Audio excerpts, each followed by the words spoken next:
So we've looked at the horizontal asymptote, the vertical asymptotes, or sorry, vertical first, then horizontal. So of course we can go off and do an oblique asymptote. So this example 3 is f of x equals 2x squared plus 3x minus 1 all over x plus 1. So of course in the example I'm saying find the oblique asymptote, but if this just gave it to you, you wouldn't know that you would have an oblique asymptote until you did some work. So let's do that work.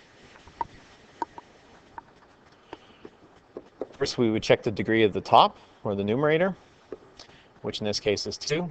The degree of the denominator, which in this case is 1. And so we knew that the numerator is bigger than the denominator this time, which means there isn't going to be a horizontal asymptote. But the numerator is bigger than the denominator by 1, so there might be an oblique asymptote. To find that oblique asymptote, we actually do the long division. So this is good because we have to do the long division to do the directrix anyways, but it's going to be useful to also get the oblique asymptote. So in this case, we're going to go 2x squared plus 3x minus 1 is being divided by x plus 1. I'll give you a moment to get ahead of me and do the long division here. It's good to get back in the swing of things of doing this long division.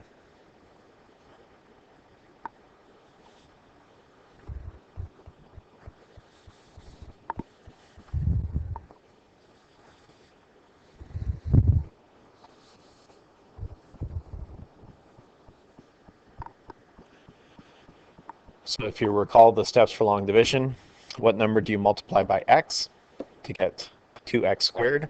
And that is 2x. Do your rainbow. 2x times x is 2x squared. 2x times 1 is 2x. We subtract. Of course, the 2x squared subtracts 2x squared is gone. 3x minus 2x is just 1x. And then we bring down the negative 1. We start the process over again. What do you multiply by x to get x? And that's just 1. Do the rainbow. 1 times x is x. 1 times positive 1 is plus 1. Be careful here when you do your subtraction because the sign of the remainder is going to be really, really important. In this case, it's negative 1 minus 1.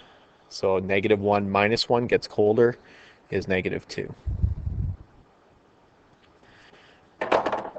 Last unit, or last semester, we remembered that this was the equation of the oblique asymptote.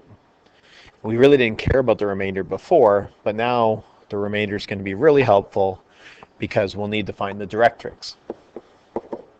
Remember, the directrix is the remainder divided by the denominator. So in this case, it's negative 2 divided by x plus 1.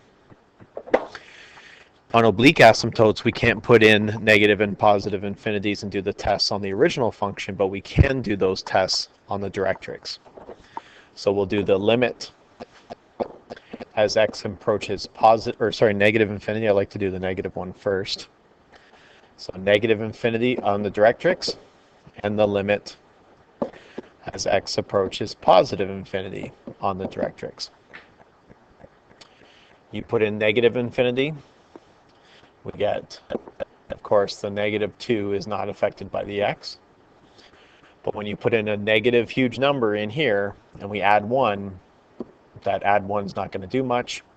We'll have a negative divided by a negative, which is a plus, so it'll become above the oblique asymptote. When you put in a positive huge number, again, the negative 2 is not going to be changed. But the positive infinity in the bottom, plus 1, is going to be positive. Negative divided by a positive is negative, so it's going to come from below the oblique asymptote.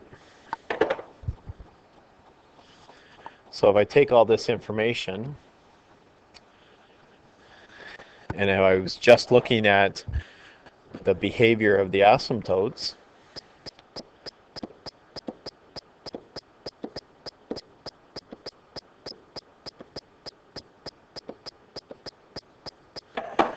two x plus 1 is the equation of the oblique asymptote. So it starts at 1, and it's going to go up 2 over 1, up 2 over 1. I can even go back 2 and down 1. And there is our oblique asymptote. And the directrix says on the left-hand side, it comes from above. So the graph's going to do something like that. And on the right-hand side, or when positive infinity, it'll come from below, and it'll do that.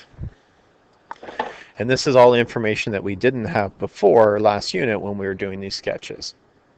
So the only change in today's stuff, the concepts is exactly the same, but instead of doing test points, we actually do limits and use the limit notation.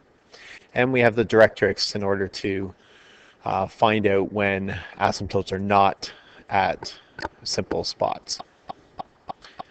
So what I'd like you to do now is try a couple of questions. So they're from page 361. In number 4, it's only asking you to investigate the vertical asymptote. You don't have to do the graphing or anything. You just put in the vertical asymptote. So try that with number 4, A, B, C, and D.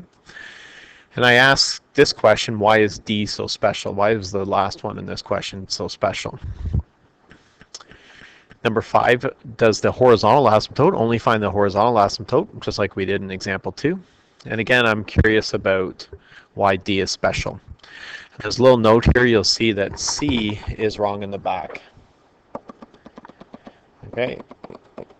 When investigating the horizontal asymptote for C, it should both be coming from above.